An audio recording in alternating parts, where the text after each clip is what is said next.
Guys, welcome to Better Bachelor. This is Joker with a face for radio and a voice for print.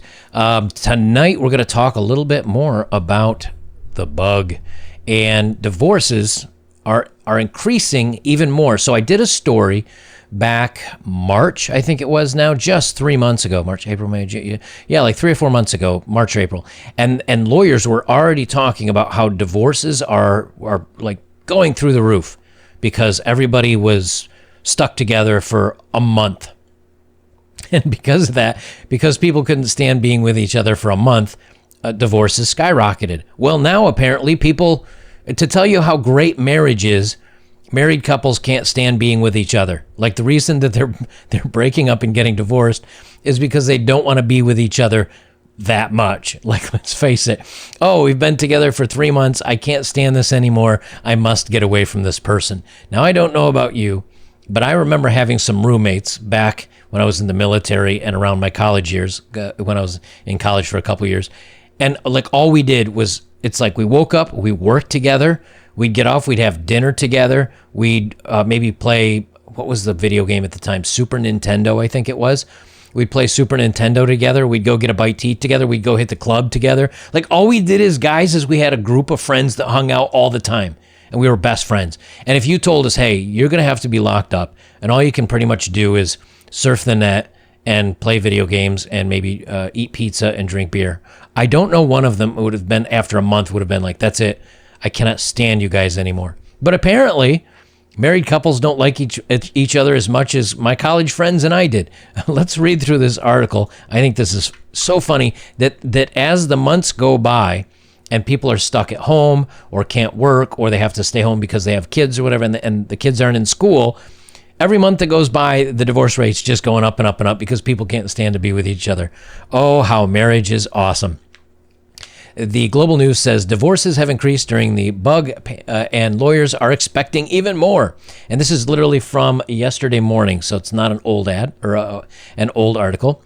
After months of considering divorce, wow, that's always a good start.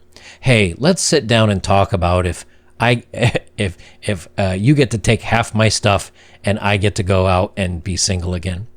Julia and her husband finally separated on May 1st. The 40-year-old woman from Ottawa told Global News that her ex-partner had been considering whether he was willing to work on their marriage prior to the bug. But the stress of the bug, while they were both worked as frontline workers and were homeschooling 3 children, made it clear that their marriage, which lasted 16 years, was not working anymore. Maybe the bug brought it to fruition, she said. Global News has changed Julia's name for privacy reasons.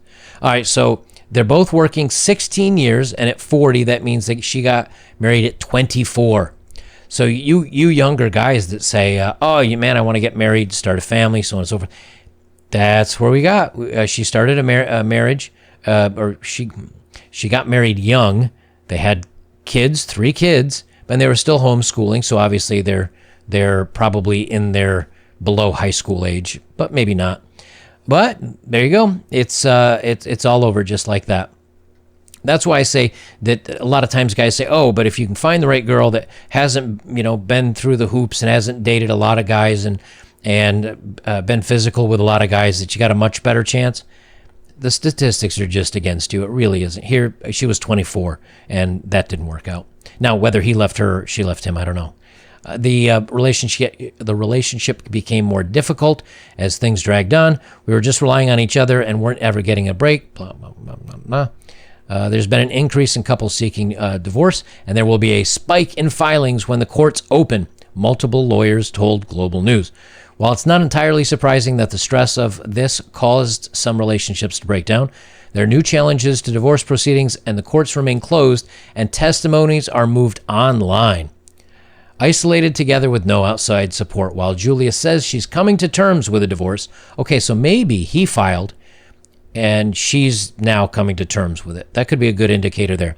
The fact that she and her now ex-partner needed to continue to live together as they are frontline workers and do not want to cross-contaminate to other households creates an added stress. Man, can you imagine May 1st being like, okay, yeah, let's just go ahead and tear the Band-Aid off. We'll just file for divorce. Okay, May 1st, June, July, pretty soon August. Can you imagine like being divorced and then having to stay in the household with your ex for 3 or 4 months, I couldn't do that. Their divorce won't be finalized until next year, as Ontario courts continue to be closed for non-urgent matters. They're moving forward with a separation agreement in the meantime so they can find closure more quickly. I think in many places you have to be separated for 1 year. So if they file now, then they'll have to, or they filed in May, let's say, they can get officially divorced in May. But if the courts aren't open until next year, that means that you're going to have to live with your ex for 6, 7, 8 months. I did that with an ex-girlfriend one time because it was a weird scenario, and I'll never do that again. I'll never live with another woman again. But I can tell you it's really uncomfortable because he's not getting any. It's not like he can go out on a date.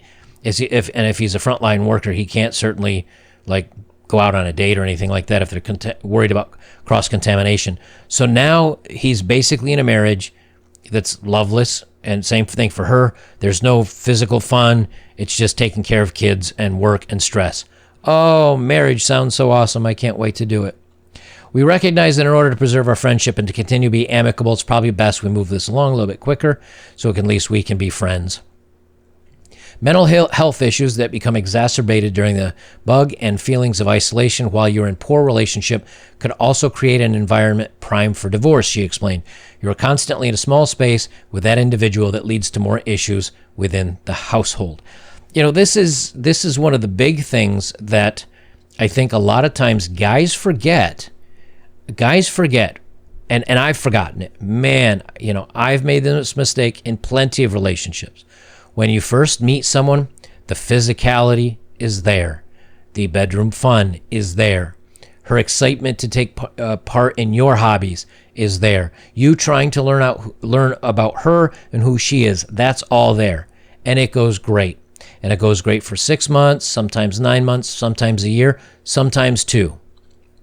But at a certain point, if she's looking for a long-term, marriage type opportunity, things almost always go well right up until you're married.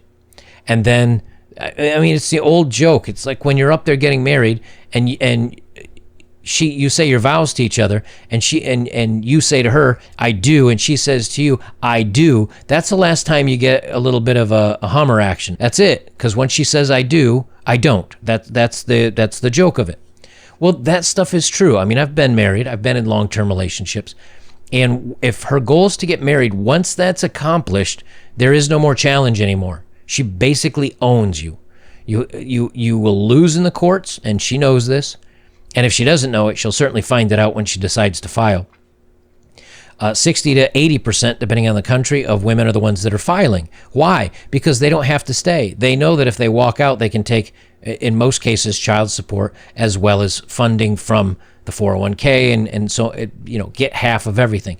And in many cases, even when the woman makes more, a lot of times she still has the case of getting child support because she will claim that he did something bad to her so she can get custody.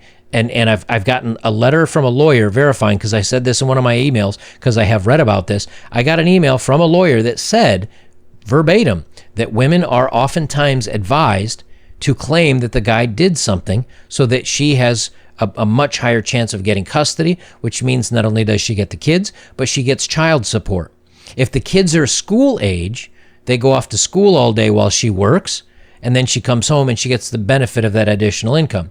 If she works and makes good money, the kids need to go to daycare or something, the child support pays for that, and usually a little bit extra as well, and then she gets to keep all her money that she earns.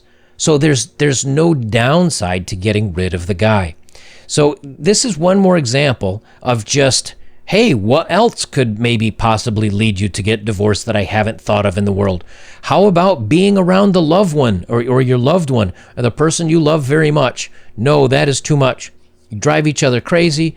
There's too much stress. Maybe she's nagging on him. Maybe he's complaining to her all day. Whatever. It's just another one of those examples that show you that the grass is always greener. When you don't have something and it's something you think you want, man, you go for it and you want it really bad. But a lot of times once you get it and you realize you have it, a lot of things don't turn out the way you want. And there's so many things that can go wrong. and you don't have control over them anymore. Because if the person that you're dating, and this goes both ways, women and men, if the person you're dating gains weight and you're not attracted to him anymore, you can't do anything about that. You can't force them to lose weight if you're married. There's nothing you can do. But, or if they I don't know, play video games all day long and never help around the house with the housework, if it's like a dude doing that, you can't force him. Now women will come over and unplug it, and then it might lead to a fight. But the point is, you can't change someone's actions. But when you're dating and you're not attracted to the other person anymore, or you don't want to be with them anymore, you just leave.